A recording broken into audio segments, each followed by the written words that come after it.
और चलिए खबरें अब विस्तार से। 24 जून को हुए आनंदपाल एनकाउंटर के 24 दिन बाद आखिर इस पूरे घटनाक्रम का पटाक्षेप हो गया है। आनंदपाल के इस मामले में सीबीआई जांच के बाद आखिर अब समाज और परिवार के लोगों ने अपने आंदोलन वापस ले लिए हैं, लेकिन अब पुलिस ने अपना एक्शन प्लान जाहिर किया है।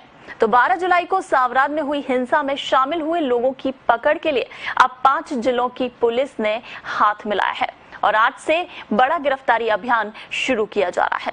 देखिए रिपोर्ट। सीबीआई जांच के बाद अब पुलिस का एक्शन प्लान। आज से चलेगा बड़ा गिरफ्तारी अभियान।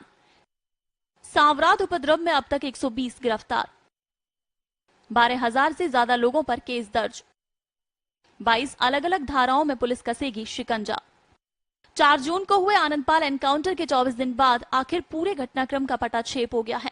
आनंदपाल के मामले में सीबीआई जांच के बाद आखिर अब समाज और परिवार के लोगों ने अपने आंदोलन वापस ले लिए हैं, लेकिन अब पुलिस ने अपना एक्शन प्लान जाहिर किया है। 12 जुलाई को सावराद में हुई हिंसा में शामिल हुए लोगों की पकड़ के लिए अब 5 जिलों की पुलिस ने हाथ मिलाया है। आज से बड़ा गिरफ्तारी अभियान शुरू किया जा रहा है। 12,000 से भी ज्यादा पर केस दर्ज, अभी तक 120 अरेस्ट।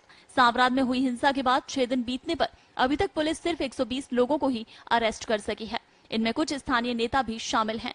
एफआईआर में 12,000 से भी ज्यादा लोगों के खिलाफ एफआईआर दर्ज की। पुलिस ने 2 दिन पहले जिन लोगों और नेताओं को पकड़ा, उनसे पूछताछ के आधार पर ही 1,000 से भी ज्यादा लोगों की सूची बनाई। इस सूची के आधार पर ही 2 दिन में 70 से ज्यादा को अरेस्ट कर लिया गया। 2 दिन पहले तक पुलिस ने सिर्फ 50 लोगों को ही अरेस्ट किया था।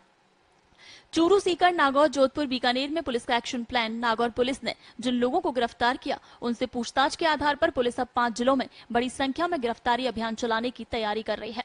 पुलिस ने चूरू, सीकर, नागौर, जोधपुर और बीकानेर में टीमों का गठन किया है और इन टीमों में लगे पुलिस कर्मियों को अन्य कामों से हटाकर सिर्फ इसी अभियान में जोड़ा गया है। पुलिस के इस एक्शन प्लान की पूरी monitoring Ajmer range IG Malini Agarwal कर रही हैं। एफआईआर में 22 अलग अलग धाराएं, एक बार पकड़ में आए तो 8 साल तक की जेल।